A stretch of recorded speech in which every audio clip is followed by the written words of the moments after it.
Hey, what's up, nerds? It's MTG Man, and welcome to Kitchen Table Showdown, this new series where I'm going to be making these cute little $20 decks that you can play some kitchen table magic with your friends with. If you don't know what kitchen table magic is, it's like when you first get in the game, you're not playing modern, you're not playing commander, you're not playing standard, you're not playing whatever. It's just whatever cards you and your friends had, you threw together, you made decks, and you literally, I played with my friends on the kitchen table just because we could. Um, so these are going to be decks that kind of have ways to interact with each other. There's a little bit of synergy, or whatever the opposite of synergy is. But these are interesting win cons, interesting ways to play. This is like the kind of deck I would have pulled out against my friends if I knew some of the deck building fundamentals and card knowledge that I do now. So like I said, all these are going to be $20. And let's just go over some of them. So Death Shadow is a pretty standard Death Shadow deck. So you use Death Shadow as your win con, where you want to get your life super low. So like if you're at one life, it's a 1 mana 12/12, right? Now being at one life is a bit scary. So you're gonna want to be able to win before you die. But you use Death Shadow and Shadow of Mortality to basically beat over your opponents as fast as possible. Other creatures are Phyrexian Rager, Starving Revenant, Toxic Abomination. Basically, they're going to help you get your life total lower. Blade Brand is kind of a. So, since the decks have to be $20 or less, right? This is $19.98. We either have to do more lands, because basic lands don't count, right? So, we either have to do more lands, or you have to have some not great, but very cheap. Like this card is 10 cents, right? So, this is just a good way to draw. It gives you just a way to churn through your deck a little bit. Boon of Erebos, another way to lose life and regenerate your creatures so that they don't die. Ulcerate is a way to lose life and its removal. Feed the Swarm, removal and loses you life. Killing Wave is a way to lose you a shit ton of life at once. If you say X is 3 and you have 4 creatures on the board, you can just make yourself go down 12 life. It'll also make your opponents, have to choose if they want to keep their creatures or not. Read the Bones is another way to lose life, but it's also drawing you cards. Same with Sign in Blood. And Lord Skitter's Blessing is going to be a repeatable card draw. You're also going to keep losing life, so it's just another way for you to get yourself low, along with 22 Swamps. Something like a test hand here. So you'd probably go turn 1 Swamp. Now, we don't have things like, fetch lands that are going to help us lower our life. We don't have, I want discard card. I thought Seize, so we're kind of forced to do what we can. So we go Swamp. We go into Toxic Abomination, which is a 3/2, so it's not like it's a terrible blocker. So we're down to 17. Play another Swamp. Go for Read the Bones, bring us down to 15. Scry 2. I'm just going to put them in exile. I know they would go to the bottom, but we draw 2. Go to turn 4. Go Swamp. We're going to go Toxic Abomination. We are going to Boon of Erebos, the other one. Swing in for 5 with it, because Boon of Erebos gives it a +2/+0. So we have lost 2, 4, 8 life total. So if we wanted to, we could run out Death Shadow right now, since we are at shit. Since we're at 12, it'll be a 1/1, and then it'll just keep getting bigger. Go to turn 5. We play a Swamp. We would run out Lord Skitter's Blessing. Maybe run out another Death Shadow. Swing in. We'll probably put the Wicked Roll on, the Toxic Abomination. So it's going to go and swing in for 4. Go to turn 5. We draw an extra card off of Skitters. That'll bring us down to 11 life. So Death Shadow is going to be a 2/2 now. And then we either want to. So we're at 11. That's 9. So it would cost 6. So we'd play a Swamp. We could probably run out Shadow of Mortality. And it's basically just a classic beatdown kind of deck from there. However, very simple, very effective. On the other hand, Mono Black Burn is kind of the opposite of that. So I made a video the other day asking about a deck using Grim Reminder. So since I'm building all of these decks and I want them to interact with each other, I'm making sure that they'll each have some target that Grim Reminder can hit. which will make sure this deck isn't just completely useless. Um, so anywho, we're using Cauldron Familiar along with Witch's Oven to do that loop where you sacrifice Cauldron Familiar to get a food. When it enters, uh, so it enters, opponent loses 1 life. You sacrifice it to create a food. You sacrifice the food to bring it back, and then on your next turn, you tap Witch's Oven to sacrifice it again. It's just like a 1 life burn every turn, and even if it's slow, it works. Chancellor of the Dross is a way to burn your opponents before the game even starts. Great Merchant of Asphodel is a way to clear out games. However, there aren't a lot of permanents in this deck, so you're going to have to watch out about that. It could only be dealing 3-4 damage depending on what's going on. Vampire Spawn is just consistent burn. Lantern of the Lost, sure, it's a good way to get things out of your opponent's graveyard. It's a way for you to draw a card and churn through your deck, but a lot of the other decks are also playing it, so it's a good target for Grim Reminder. Pithing Needle, again, in a lot of decks, but it's just generally useful to begin with. Wizard's Rockets, I've kind of used Wizard's Rockets as this standard across a lot of the decks, because it's just you put a mana into it, next turn you put 1 more mana into it, and then you'll draw that card. So it's basically a 1 mana draw 1, which can help with a lot of consistency. And I hear you saying, oh, why not like Chromatic Star? So a playset of Wizard's Rockets is 60 cents, right? Which goes pretty far in a $20 deck, whereas a playset of Chromatic Stars is a whole dollar. So having that extra 40 cents might seem like a lot. It might not seem like a lot of a difference, but it really can.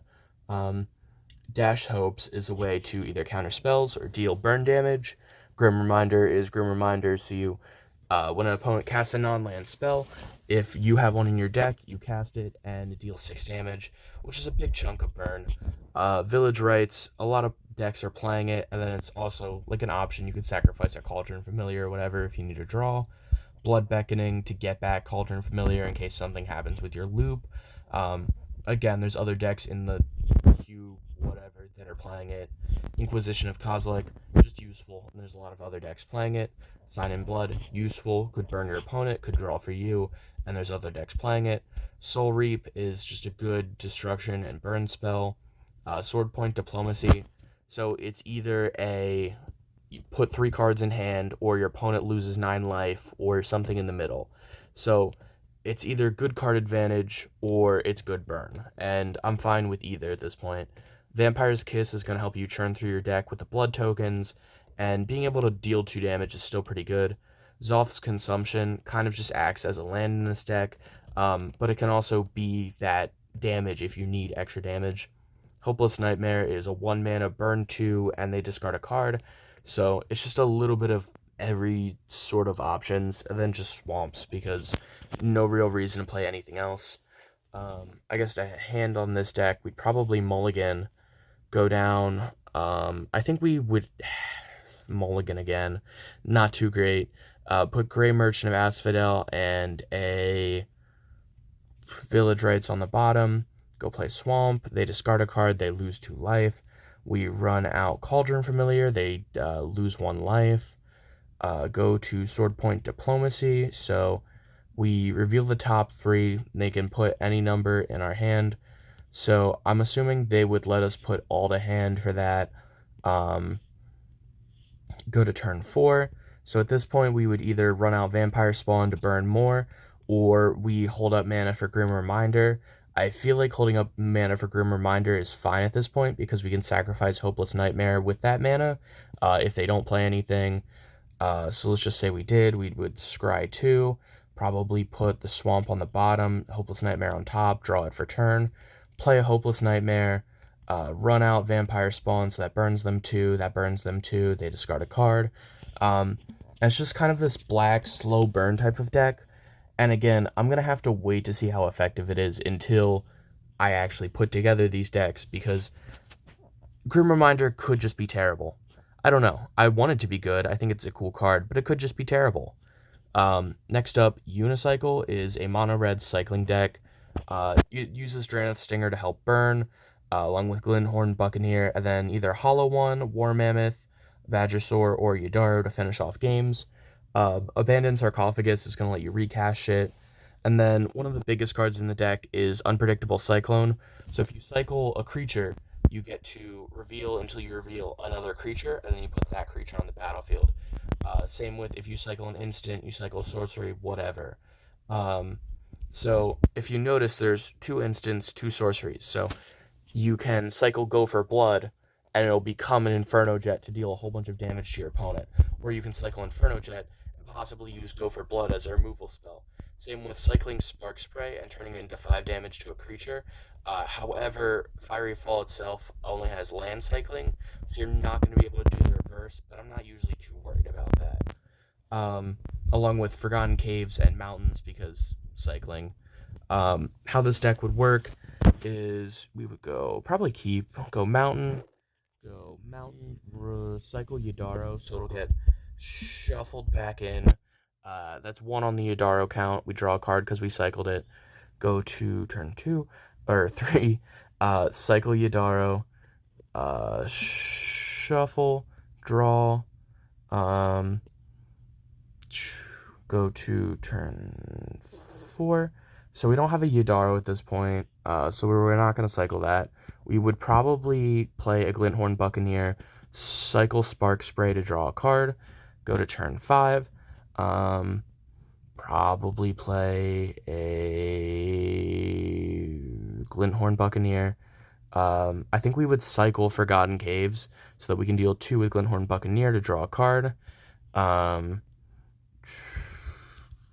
think we would cycle Fiery Fall, deal 2 with Glinthorn Buccaneer.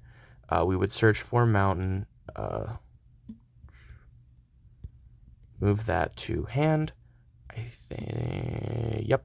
So when we play that Mountain for turn, since we've cycled 1 card, Hollow 1 would only cost 3, run out Hollow 1, and then probably start swinging with the Buccaneers, or now that we're at 5 mana, go for Unpredictable Cyclone, go to turn 8, which isn't great.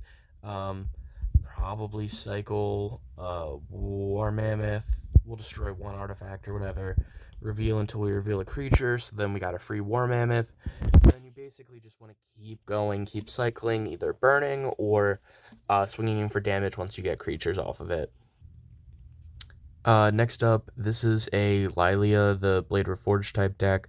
So what it's really hoping to do is play Lilia, and then whenever you exile cards, for each card you exile, you'll put a +1/+1 counter on her. So we play Atali's Favor, and the only things that you can hit off of Atali's Favor is another Lilia or another Atali's Favor, so you just keep exiling over and over until eventually she's big enough to just swing in. Geological Appraiser is going to help you get to Lilia or the Aura. Rampaging War Mammoth, mostly just for cycling, but it's also removal. Redcap Gutter Dweller is going to put bodies on the board, and it's also going to let you exile more cards to help with Lilia. Runaway Boulder, partially here for cycling, partially here for removal. Thunderous Wrath is probably one of the best removal pieces. See, since everything has to be over 3 mana, we can't be playing like Lightning Bolts, whatever, because we don't want to be messing up the Lilia string. So, gamble in order to get Lilia or Itali's. Basically, gamble is fine because it's going to be getting you another one of the cards that you want anyway. Limits of Solidarity, basically just for the cycling. Reforge the Soul is going to be a way to refill your hand off that miracle cost. Shivan Meteor is another good removal piece. Throes of Chaos to either get Lilia to get Itali's, or sometimes both. Itali's Favor is how you win the game with Lilia.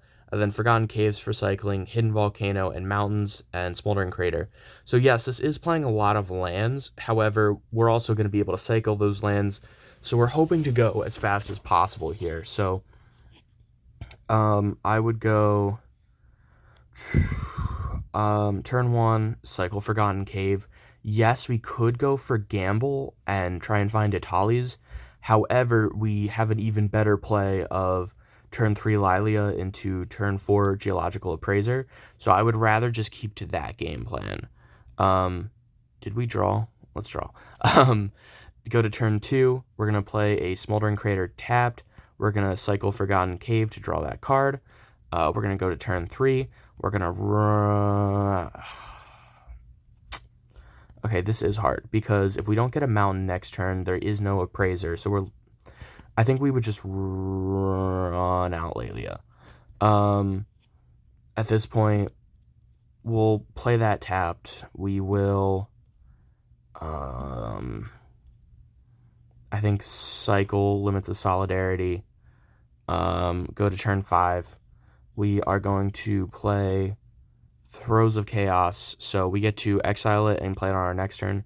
So we go until we find something with mana value 3 or less, and for each of these cards, we get to put a counter on Lelia. So we're at 6, 7, 8, 9, 10.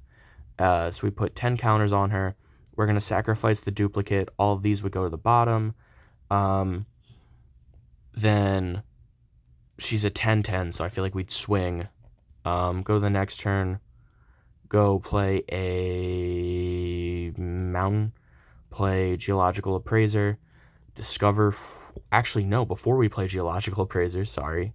Throes of Chaos would come back, which I guess Atali's Favor would be the card. So then we go 1, 2, 3, 4, 5, 6, 7. To go play another Atali's Favor. 1, 2, 3, 4. To get Lilia, which will sacrifice. And then after Throes of Chaos is done, so Lilia's got 17 +1/+1 counters, +1/+1 +1, so +19 +19. So she's a 21/21. Then we would play Geological Appraiser. Go 1, 2, 3, 4, 5, 6, 7. Get Atali's Favor. 1, 2, 3, 4, 5, 6, 7, 8, 9, 10, 11, 12, 13, 14. Play Atali's Favor. 15. And then since everything's going back on the bottom, it would just end as soon as we get to the last card. And then we'd be able to swing in for like probably about 40 damage. And because of Favor, she's going to have Trample too. So you basically just win the game as soon as you can start going off like that. Next up is Eldrazi. This deck was kind of hard because the land base was like $10. So I had to fit everything else in for $10. So we're playing 3 of each Urza's Piece. Yes, I know 4 would be better, but I think it goes up to like 12 then. And I just can't fit in like 40 other cards for $8. Just doesn't really work. We're also playing Glimmer Post and Cloud Post and Branch of Vidu-Ghazi because it can either be a colorless land or it can be a 2/2 creature if we really need blockers. Automatic Librarian. A lot of people say Scry 2 is about the same as drawing a card, like value-wise, so I just take it, plus it's cheap. Bane of Balaged, Endbringer, Kozilek's Pathfinder, and Ulamog's Crusher are going to be your big Eldrazi creatures to hopefully smack face with and win the game. Inscribed Tablet is a way to get lands since it doesn't say basic. It's a good way to either get your Urza's Pieces or your posts. Lantern of Revealing is a ramp piece and can help you get lands. Lantern of the Lost is either a draw piece or hate piece. It's whatever. Mind Stone for ramp. Pithing Needle for removal. Prophetic Prism for draw. Wizard's Rockets for draw. Spatial Contortion is removal. Titan's Presence is removal. Warping Whale is kind of removal, kind of. It does a couple little things. And then Introduction to Prophecy for draw. So how this deck works. So we probably wouldn't. Okay, so this is actually difficult because I think we do keep this hand. We'd play Urza's Mind, go into Inscribed Tablet into turn 2. Inscribed Tablet, we look at the top 5 and put a land into our hand. So we're going to take Glimmer Post, and we put the rest on bottom of the library. So I'm just going to put them in exile because I don't know how to put them on the bottom of the library. That just seems whatever. So we'll play Glimmer Post for turn. When it enters, we gain 1 life. Play a Wizard's Rockets, pass. Play Urza's Power Plant. Sorry, we had to sack this. Sacrifice Wizard's Rockets to draw a card. Play a... I think here we just want to run out Prophetic Prism to draw another card. Go to turn 4. Play another. Sorry, we'd sacrifice that.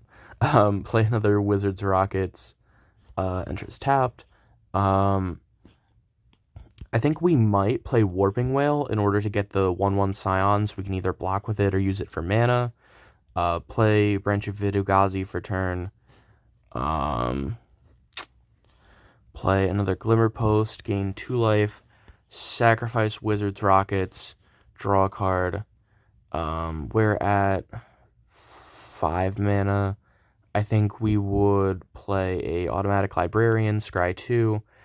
Put Cloud Post to hand, put Warping Whale to bottom, go to turn 6, Cloud Post enters tapped, maybe destroy something with Titan's Presence, go to turn 7, play Urza's Tower, so now all of our Urza's lands are going to tap for 7 mana total, and Cloud Post will tap for 3, so we have 10... 11, 12. So we'll run out 2 Endbringers. Go to turn 8. Introduction to Prophecy. So we will scry 2 and then draw a card. I'm going to put the Ulamog's Crusher into hand. And the... Actually, I'll just put the Urza's Mine back on top, too. Sorry, so that. And then we're going to go 1, 2, 3. Play Ulamog's Crusher. Probably swing in with the Endbreakers or Endbringers. Remove something with Spatial Contortion. Go to turn 9, play Urza's Mine. And at this point, we have a pretty controlling, board state where we're just going to be beating down our opponents as fast as possible. And it could be faster with a faster, Urza's lands. So next up is Equipfinity. This is a affinity for equipment type deck that wins by just playing equipments basically on early turns and then ramping up to a Gold Warden's Gambit to get a whole bunch of rebels on and then hopefully winning the game. So Oxida Finisher is just another possible win con. Bladehold Ward Whip is going to make everything easier. It's going to either give a creature double strike or it's going to make our equipments less to equip if we need to equip them to Finisher. Base of the Valiant, so partially because it's just a good equipment and partially because if we equip it to one of the rebels from Gold Warden's Gambit, it'll have 5 counters put on it when those 5 rebels enter, so that creature will get +5/+5 and Vigilance, which is just pretty good to begin with. Stoneforge Masterwork, again, if we put it on a rebel, they'll get +5/+5, so it's just pretty solid. Disenchant for removal, Lens Flare for pretty cheap removal, Lightning Bolts, Rebel Salvo for removal, Thrill of Possibility for draw, Reckless Handling to get artifacts or equipment to hand, and Bitter Reunion to give the rebels haste and also to help you go through your deck. We're also playing Fury Calm Snarl, and then Mountains and Plains. So the basic run, win plan, whatever for this deck is Mountain into Colossus Hammer, into Plains, into Stoneforge Masterwork, into turn 3, we're going to run out Plains, we're going to play a Colossus Hammer, we're going to play a Thrill of Possibility, discarding Disenchant to draw 2 cards, we're going to go to turn 4, we're going to play Fury Calm Snarl, we're going to play War Whip, so now we have a 2/2 double strike to block with. We're going to go to... we're going to go to turn 5. We're going to play a Mountain. We are going to run out Gold Warden's Gambit. So at this point, we have 5 2/2 rebels. One of them is a 12/12. A second one is a 12/12. Sorry, we have 6 rebels because of Blade War Whip. Another one is a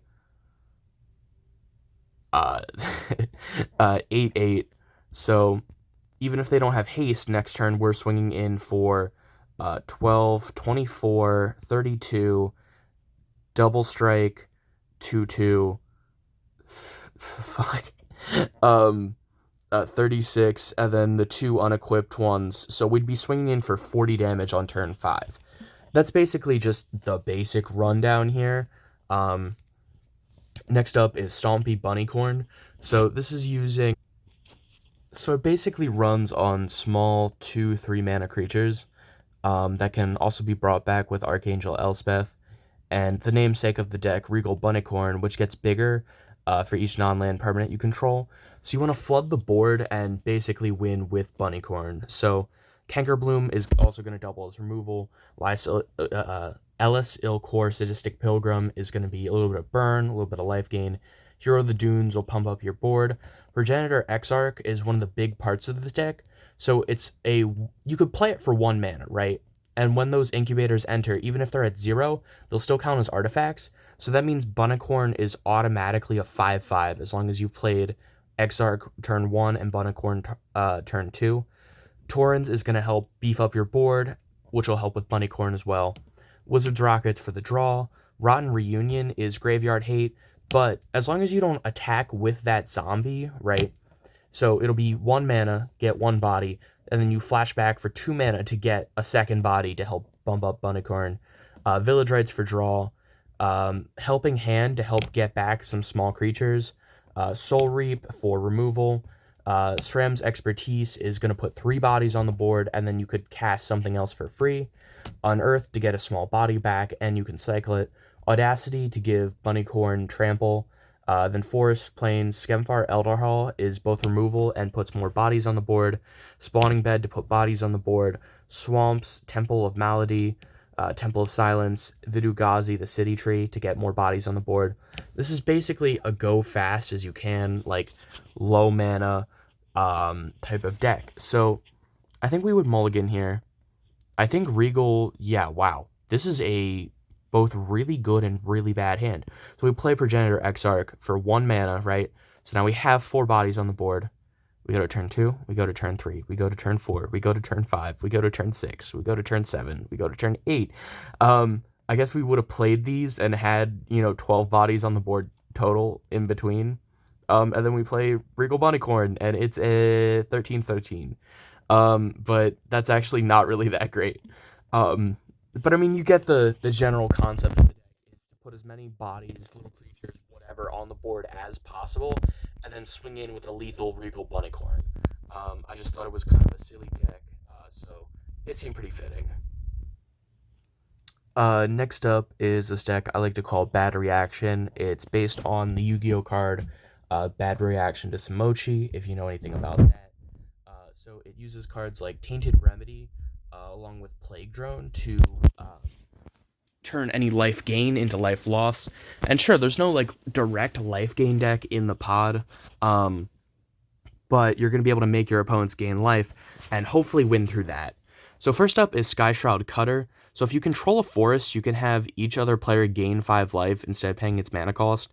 Sure, it's a 4 mana 2/2, which is bad, but 5 life gain turning into 5 damage, that's basically 25% of their total life. It's a huge amount of burn, and all you have to do is have a forest. Spirited Companions here for draw. Condemn can put an attacking creature on the bottom of its owner's library, so if they attack with a 5/5, that's 5 damage burned. Congregate, target player gains 2 life for each creature on the battlefield, including your side, so take that as you will. If your opponent has 2 creatures and you have 2 creatures, this is 8 damage burn as long as you have a Plague Drone out or whatever. Disenchant for removal. Grotesque Mutation. I know what you're saying. What? This seems bad. But no, you give your opponent's creature lifelink as they're attacking into you. So if you go, okay, they're swinging at me with an 8/8, I have 10 life, I just give it lifelink, and then they're taking 8 damage out of it too. So, why not? Well, I guess technically the +3/+1 would kill you, but you know what I mean. There's a scenario for everything. Heroes Reunion is basically a 2 mana burn 7 in this deck. Mana Tithe for protection, protecting your spells, whatever. Swords to Plowshares. They have a 5/5. You kill it with Swords to Plowshares, they take 5 damage. Blood Beckoning to get back Plague Drone, because it's pretty important. Reverent Silence. So, if you have a forest, you can have them gain 6 life, and all it does is destroy all enchantments. So this could be bad if you have a Tainted Remedy out, but other than that, even if there's nothing to destroy, it's just a 6 damage burn for free.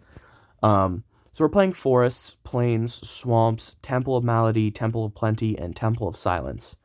Um, so basic rundown of the deck. You don't want to keep any hands that don't have a Plague Drone or Tainted Remedy. This hand is still bad. I think we would probably keep this.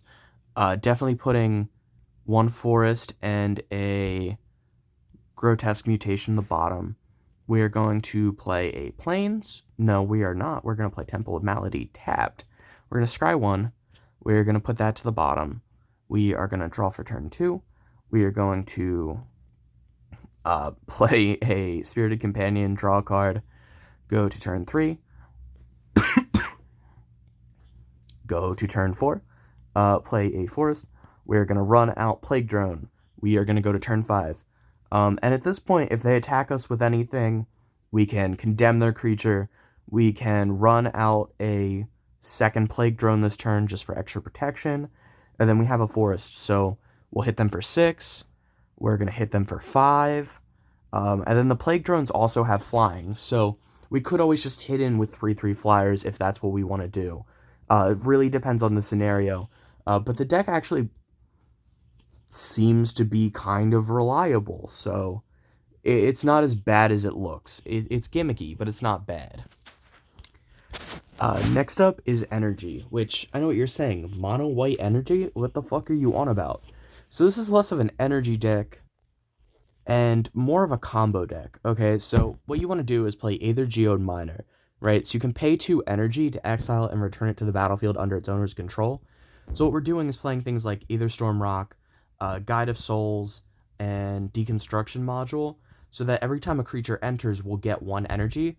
So as long as we have 2 of them, right, we can get an infinite. Well, not an infinite. We'll get to exile and return Aether Geode Miner an infinite number of times, and then once we have 3, we have infinite energy. So what's the infinite ETBs? Well, with Aether Geode Miner coming in an infinite number of times, that's an infinite number of counters on Celebrity Fencer. We'll be able to gain infinite life with Guide of Souls. We can create infinite tap 3/3s with Automated Assembly Line. And we'll also have mana to power either Solar Transformer or Static Prison. So Static Prison basically just becomes a 1 mana permanent removal spell, which is pretty solid. On top of that, we are playing Wizard's Rockets, partially to help out Grim Reminder, partially just because it's okay for draw. Disenchant for removal. Gilded Light can be cycled, but also just Shroud can be really useful here if your opponent has any ways to get rid of your counters. Jolted Awake is going to be a way to get back any of your pieces that are destroyed. And Hold for Ransom, while not great, is going to be a cost-effective, like, literally money, because this deck was running out of money to put in the budget, way to make your opponent's creatures kind of useless for a little bit. Okay, so going in for it, right, we don't have a miner in hand. However, we have everything else we want. So we would keep this, right? We're going to turn 1, roll out Guide of Souls. We're going to turn 2, go for Automated Assembly Line. Turn 3, nothing. Nothing. Turn 4, we're going to play Aether Storm Rock. So we'll get an energy off of it, right? And then the other interesting thing you can do is if you have an Aether Storm Rock and you have 3 creatures, right? So if we have 3 energy right now because we gained 1 from Guide of Souls when Aether Storm Rock entered, and then when this one entered, we gained 2 more, we can pay 3 to create a tapped robot, and then another creature entered, so we get 1 energy. Another creature entered, we get 1 energy and 1 life. So we've also now gone infinite, and we can pay 3 to create an infinite number of tapped robots here. So robot enters, we gain 1 from rock, we gain 1 from guide, we gain 1 from rock. So we can just loop that over and over until we have an infinite number of 3/3 robots. We'll untap them on turn 6, and unless the opponent has a board wipe, there's literally nothing they can do about it. It's probably one of the most consistent decks here.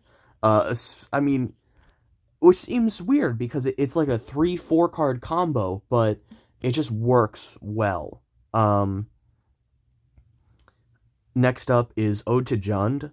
So Ode to Jund is basically just playing classic Jund cards, but no Tarmogoyf because we have a budget here. So Bloodbraid Elf is a classic card. If you don't know anything about classic Jund, it's a lot of value. That's what the deck wants. It wants Bloodbraid Elf is going to get you another card off of itself. Broodmate Dragon is going to get you another token. Burning Tree Emissary is basically free. Huntsmaster of the Fells is getting you tokens. Scavenging Ooze is going to be like a big beater. Sprouting Thrynax is going to get you tokens. Young Wolf dies, then comes back. Pithing Needle to just interrupt your opponent's strategies. Lightning Axe for removal. Bolt for removal. Thrill of Possibilities for draw. Anger the Gods is a board wipe. Anger of the Gods could get rid of the infinite robots. Faithless Looting for draw.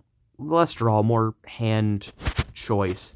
Inquisition of Kozilek for disruption. Maelstrom Pulse for removal. Dark Tutelage, we couldn't afford a Dark Confidant because they're like $8, so that just wouldn't fit in the $20 budget, but Dark Tutelage is going to be the fill-in for that. Seal of Primordium, it's just basic removal. Canyon Slow, Forests, Mountains, Raging Ravine, Swamp, Temple of Malady. So not all classic Jund decks, but some of them did play like the creature lands from what I've heard because it's just another option, I guess. Then Canyon Slow is mostly there for cycling. Sure, the deck has like $1.40, so if you really wanted to, you could take out something like Dark Tutelage, Seal of Primordium. You could make this deck a little bit better, but I just kind of looked up. I was researching the history of Classic Jund. I think Jund is a really interesting deck and how it's evolved. So this is what I put together. So you basically just want to outvalue your opponent. So we're going to play Temple of Malady, tapped, scry 1. We're going to leave Young Wolf on top. We're going to play a Raging Ravine tapped. We're going to play a Young Wolf for turn. Let's say Young Wolf blocks something, dies. Now it's a 2-2. Turn 3, we're going to play a Dark Tutelage. At the beginning of our next upkeep, we reveal, put it into hand, draw for turn, play a Bloodbraid Elf. So we're going to reveal. Burning Tree Emissary comes in for free. When it enters the battlefield, we add red-green, so we'll use the green for a Pithing Needle. We'll use the red to Lightning Axe something our opponent controls, discarding Broodmate Dragon.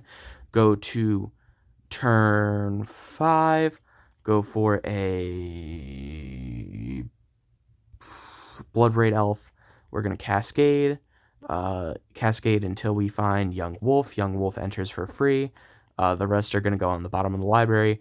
And then from here, basically, we have a 4-4, a 2-2, a 2-2, and another 4-4 to attack with later. We're just going to keep accruing value. We're going to keep going through the deck. And then you want to beat over your opponent with a wide board of kind of decently sized creatures. Like, these aren't 1/1s, but these also aren't 8/8s. It's just a mixed board that's going to hit in while accruing value. Last up, we have Stuffy Doll combo. So this uses Stuffy Doll along with either Blazing Sunsteel or Pariah or both. So if you don't know what Stuffy Doll does, it's indestructible. When it's dealt damage, it deals that much damage to to a chosen player. So basically, let's say an opponent hits you with a 5/5, right? And you block with Stuffy Doll. That 5 damage goes to them instead, which is fine enough as is. However, with Blazing Sunsteel, right, when it's dealt damage, it deals that much damage to any target. So let's say you tap it, it deals 1 damage to itself, right? It'll then deal 1 damage to the chosen opponent and 1 damage to itself because of Blazing Sunsteel, because you can target itself. So you'll just keep dealing 1 damage over and over until eventually your opponent dies. We also have Chromatic Stars for draw, Citizen's Crowbar for removal, Lantern of the Lost for like removing graveyards, Wizard's Rocket for draw, Disenchant for removal, Throw Possibility for draw, Unholy Heat, because you can either use it for removal, or if you hit Stuffy Doll for 6, right, because there's 4 more card types in your graveyard, then you'll also be able to hit your opponent for 6, which is a good amount.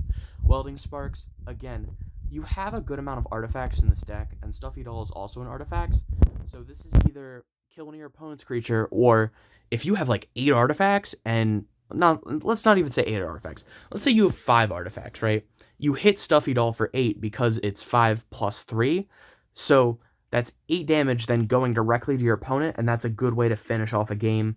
Go for Blood is not even really a kill spell, it's just more damage and or cycling. Reckless Handling to either get Stuffy Doll or Blazing Sunsteel to your hand. And then Pariah, so all damage that's dealt to you is dealt to enchanted creature instead. So since Stuffy Doll has Indestructible, no damage is going to kill it. So your opponent hits you for 5, they then take that 5 instead because of how Stuffy Doll works. So it's just basically going to keep you alive while also killing off your opponent. Buried Ruin in case Stuffy Doll gets milled, in case Blazing Sunsteel gets destroyed, whatever. Just a good way to get things back. Fury Column, Snarl, Mountains, and Plains. So how this deck works is we'd start out, we don't have a Stuffy Doll in hand, but I think we'd want to keep this. We'd go Mountain, we'd go Chromatic Star, we go to turn 2, we play a Plains, we sack Chromatic Star for white, draw a card, we play Lantern of the Lost. I think at this point, we would just want to exile graveyards and draw another card. Go to turn 3. We're going to play Citizen's Crowbar to create that 1/1. We're going to go to turn 4. We're going to play that Mountain. We're going to go to turn 5. We're going to play Fury Column Snarl. We're going to go turns. We're going to run out Blazing Sunsteel. We're going to play a Chromatic Star. We're going to sack the Chromatic Star, adding 1, drawing a card. We're going to play we're gonna cycle Go for Blood. We're gonna draw a card. We're gonna cycle Go for Blood. We're gonna draw a card. And that's really terrible because we just didn't get Stuffy Doll or any way to get it. I think we would mulligan this. We would mulligan this. Is there even Stuffy Doll in this deck? I don't fucking see Stuffy Doll. So I think we get rid of these two. We would run out Wizard Rockets. We would go to turn 2. There we go. There's a Stuffy Doll. Sorry. We should have played Fury Calm turn 1. Mountain turn 2. We would tap for Chromatic Star. Tap Chromatic Star, add a white. Draw a card. Use that white on Wizard's Rockets. Draw a card. So we have 1 mana floating. Go to turn 3. I think we would... So I think... Yeah, I think we would... No, I think we just wait. Maybe we hit something with Unholy Heat.